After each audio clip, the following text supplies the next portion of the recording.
boss. I came as soon as I got your message. Sit down, Tom.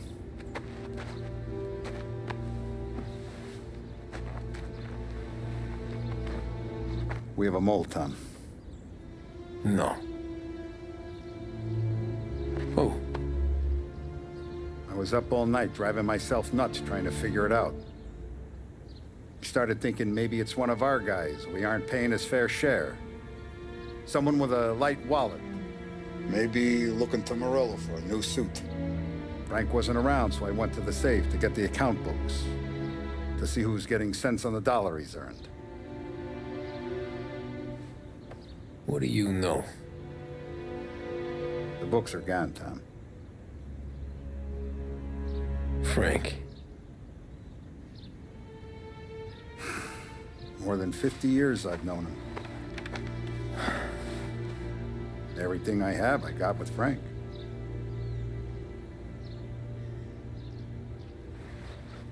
And every buck we've earned, every dime we've paid out, it's all logged in those books. Frank hands those over to the feds, we're finished. Frank respects one person in this whole town, and that's you. This has got to be some kind of misunderstanding. I've been calling him all day. I went by his place. He's gone. His wife and kid are gone. But why? I don't know. I'm sure he has his reasons. Maybe he's still smarting over the dog. The one you tried to drown? Yeah.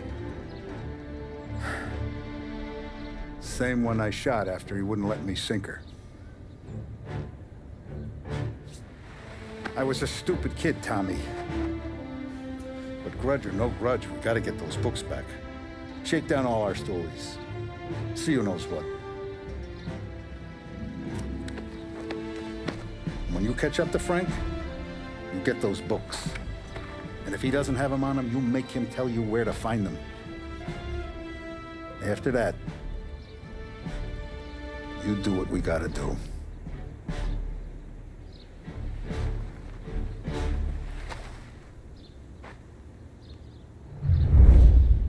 Vincenzo's waiting for you with a clean car.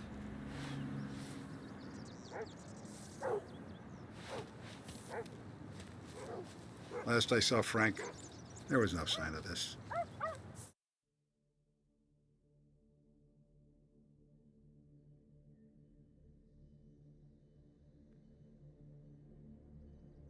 We had a drink, talk business. Now this.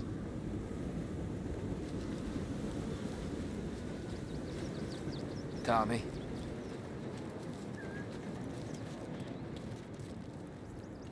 We gotta keep a lid on this, Tom. Start with Biff, but don't give him nothing. I got you a clean set of wheels. And something special here, if you want it.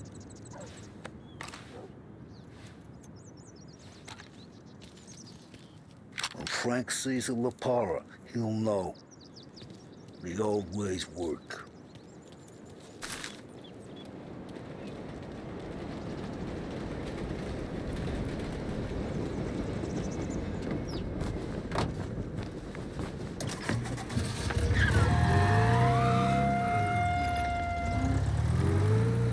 And now for the latest news. The Navy is today continuing its search for the remains of those brave souls lost aboard the airship USS Akron. The Akron was destroyed in a violent thunderstorm off the New Jersey coast Tuesday morning, with the loss of 73 of 76 aboard. The disaster stands as the worst aviation accident on record. Yesterday, one of the survivors, Lieutenant Commander Herbert V. Wiley, spoke to members of the press and gave a brief account of the tragedy. He also spoke of the survivors' rescue by the German tanker, Phoebus.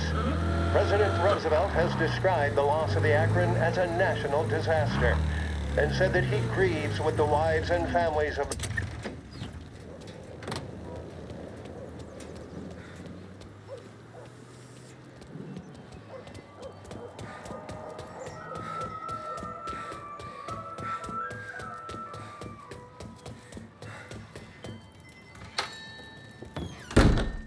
Tommy, what's the rumpus?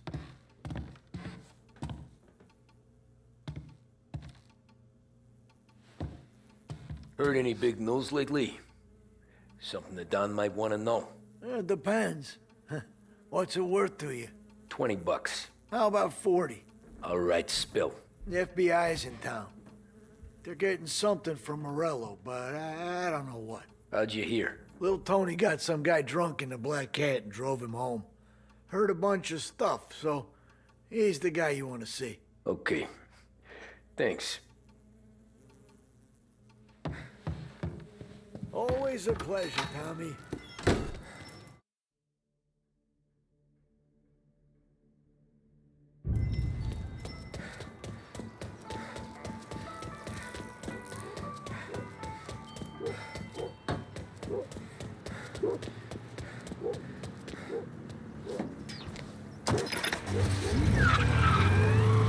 Welcome to a WLH Sports Report.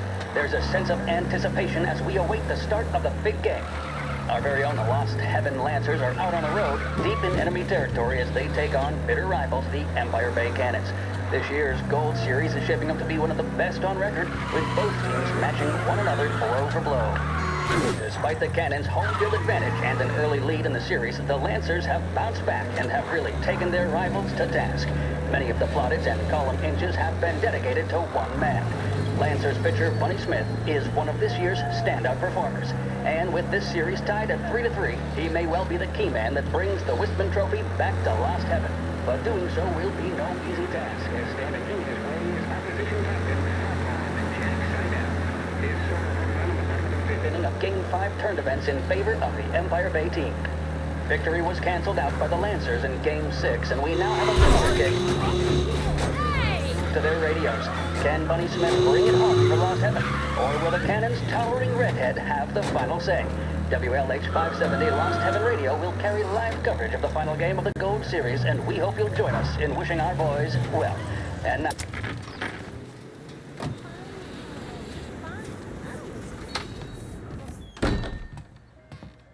Everything okay, Tom?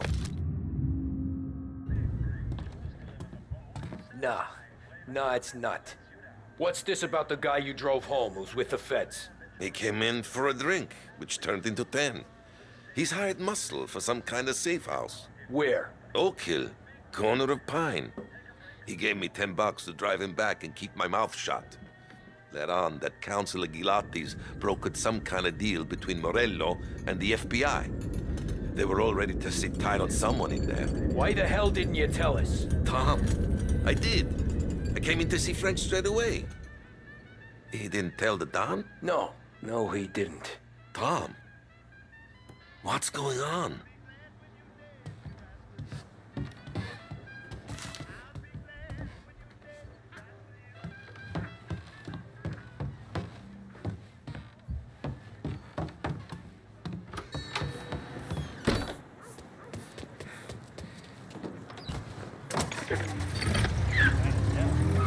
We return now to the coverage of Game 7 of the Gold Series. And by the looks of it, ladies and gentlemen, we'll be underway any minute now. The crowd here in the Armory are restless. You can almost taste the tension as we approach this, the deciding game between these two famous rivals. More than a little bad blood between them and more than a couple of nasty flare-ups in recent years. Of course, this occasion, more than any other, could prove feisty, what with the drama that closed out the previous game. That, of course, saw the Lancers win to tie the series, and it's not often Empire Bay and Lost Heaven can boast the game's best current hitter and pitcher, respectively. I refer, of course, to Foghorn Seidel, a man mountain with a shock of red hair, and Lancers star Bunny Smith. Speaking of Smith, he is jogging, I suppose you'd say, between his teammates, issuing last-minute orders. They seem responsive to whatever he's saying. He commands respect from his team, that is for sure. By goodness, there must be some nerves among some of the younger Lancers. Elms, Grapes, and Nicholson. Smith seemed to have pepped them up. That's good to see. That's what a good captain does. The Cannons lineup is meandering over to the home team dugout. The Lancers are slowly taking up their position, so we can't be too far away from the opening pitch here at the Armory, the home of the Empire Bay Cannons. Stay with us for more.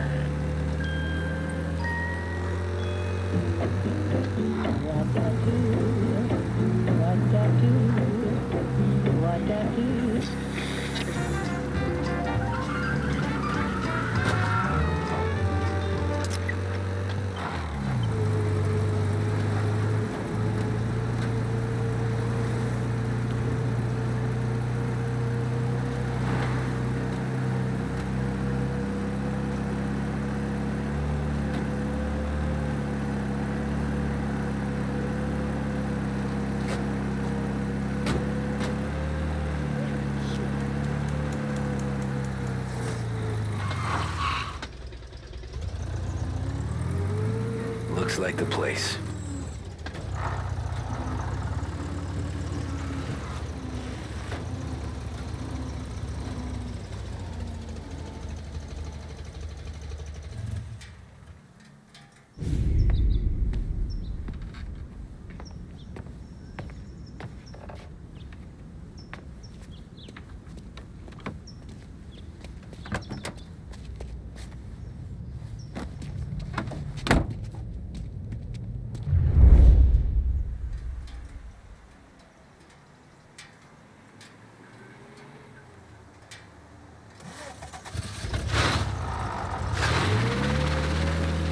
Take me to those account books, Frank.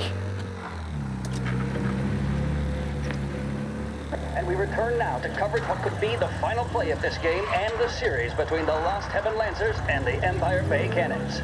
A quick reminder that this final inning is being brought to you by Swift Cola. When you need a lift, reach for a Swift. It's not only a taste sensation, it's guaranteed to increase focus, drive, and mental clarity. Pick up a bottle of Swift Cola today.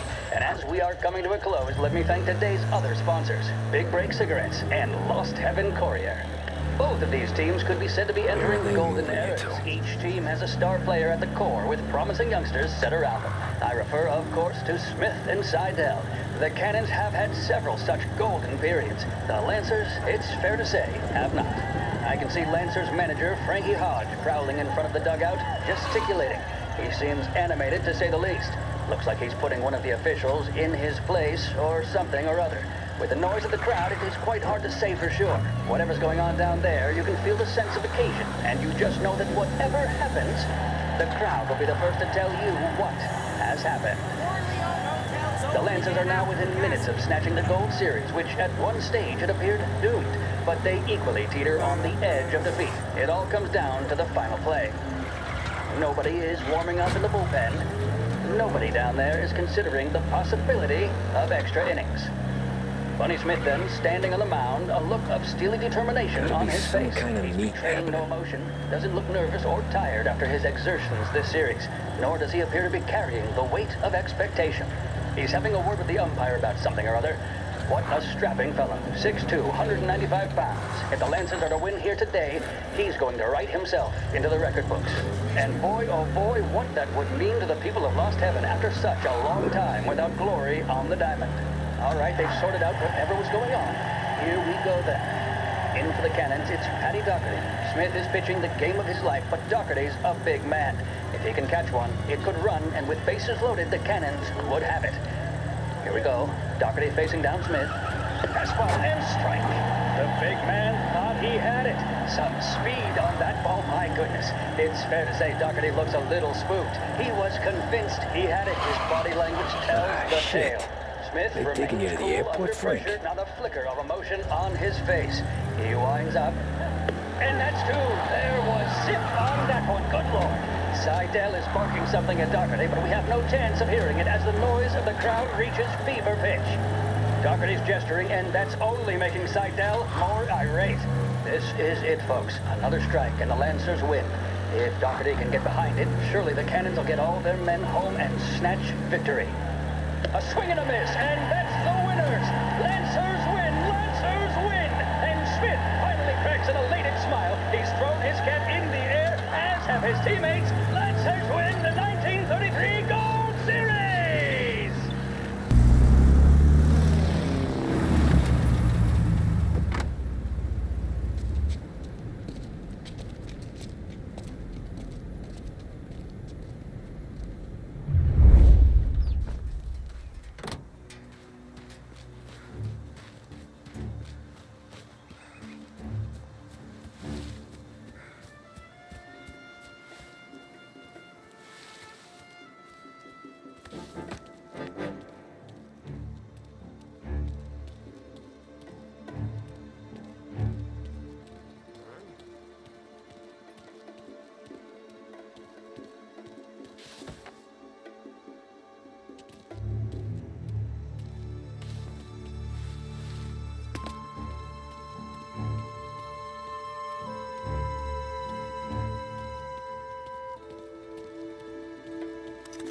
All right, what's he doing?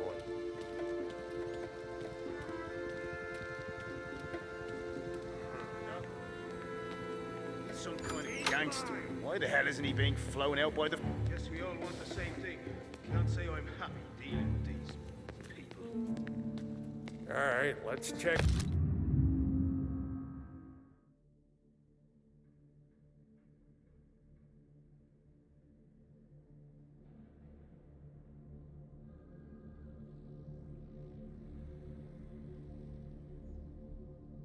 There.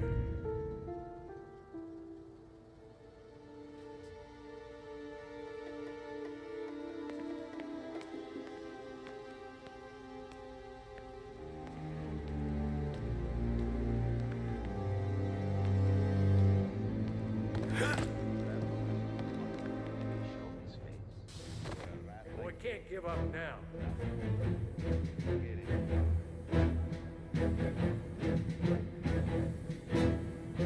Told me nothing.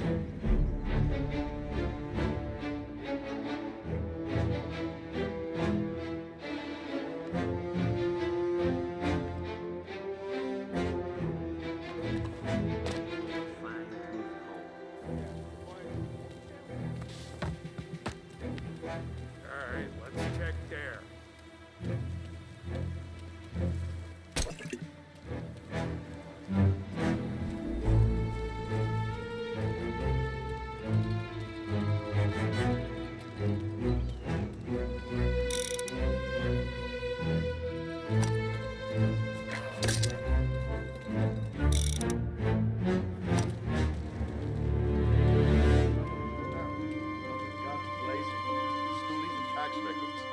It's the way they got Capone. And now is how Ennio Salieri dies in jail. Good day, my friend.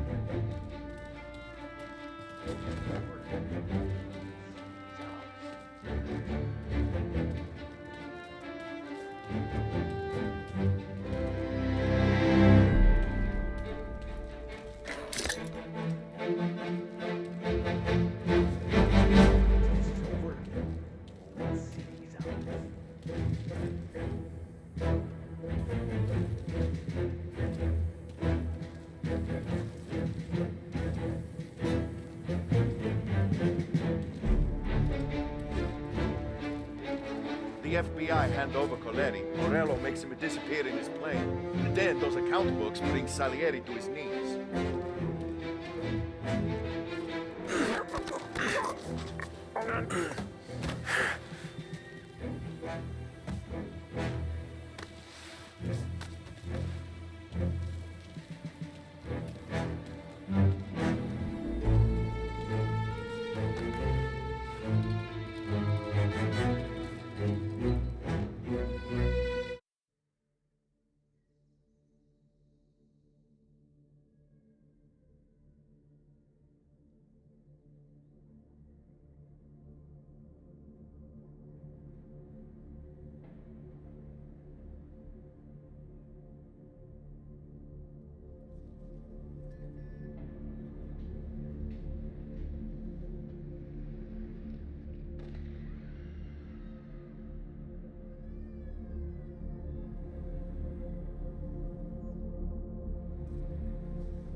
Tom. Frank. The Don sent me. I figured as much. I'm sorry it had to be you, Tommy. Anything you want me to tell him? I wish it could have shaken out better, but Morello finally came after me. It's okay. You can come out.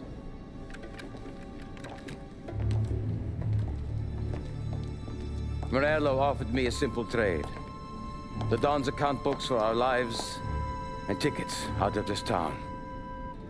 You hand the books over yet? I'm not so stupid, Tom. They're safe. Morello was waiting for this. It's a key to a box in the Grand Imperial Bank downtown. I told Morello I'd hand it over after the plane was fueled and ready to go. His men were meant to fetch it before we left. I took care of them. Told them to get on a plane. Go on, March. Alice, get aboard. Frank, you're coming with us. Not right now, honey. Just get buckled in. Tommy and I, we have some serious business to discuss. But Frank... Get on the plane, March. For Alice. For me. Get on the goddamn plane, please.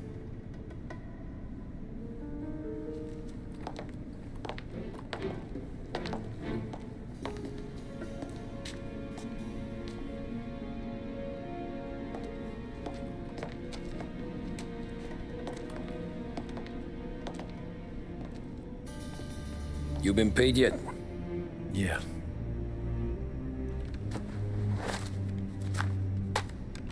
Now you've been paid twice. You take the ladies wherever they want to go. Yes, sir. Thank you, Tom. Christ, Frank. Why didn't you ask us for help? I guess I just wanted out. One way or the other. I'm tired, Tommy. Tired of lying to my wife. Tired of checking under my car every time I take a Sunday drive. And tired of waiting for the Don to put two in my temple.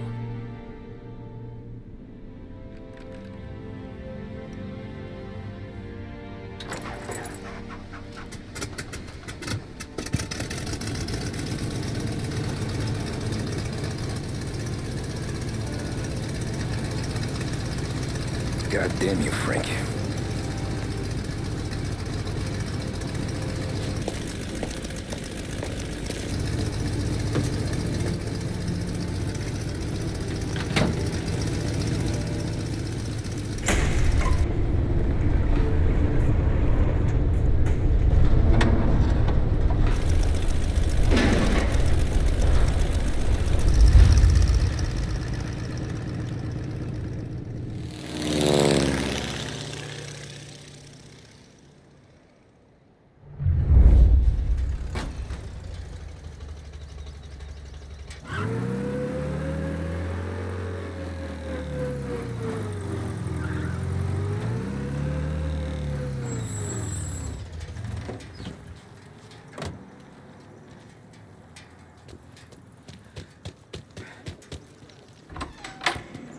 Good afternoon, sir.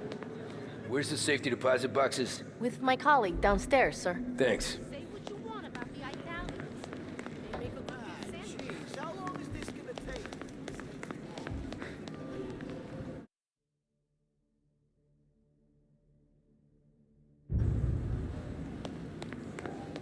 Beautiful day, huh? Uh-huh.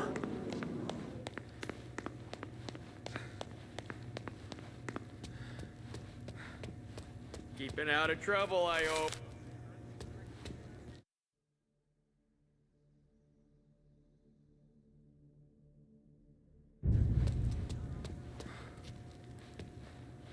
I need to access the deposit boxes for Frank Coletti. Ah, yes, Mr. Angelo? Yeah. Mr. Coletti said it might be you who came, and to provide access. Please, follow me.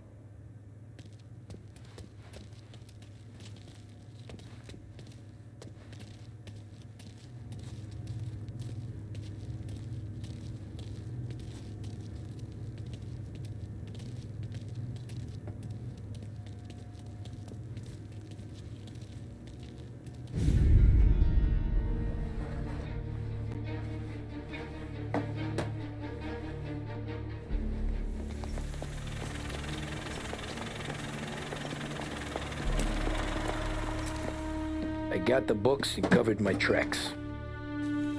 Salieri never asked any questions. In fact, apart from the funeral, I never heard him talk about Frank again.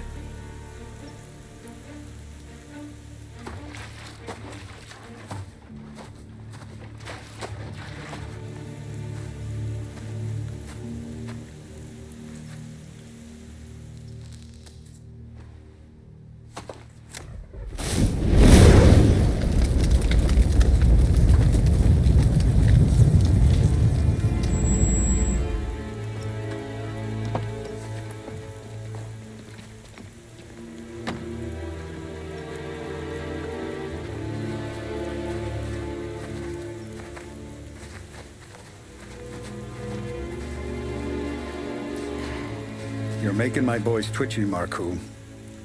Sergio and I just came by to pay our respects, that's all. Known Frank a long time. Almost as long as you. He's a good man. Smart. Loyal. Loyal to his wife. His kid above all else. There must be some kind of honor in that in you. Maybe. But I'm still looking at this headstone with his little girl's name on it. It's a hell of a thing.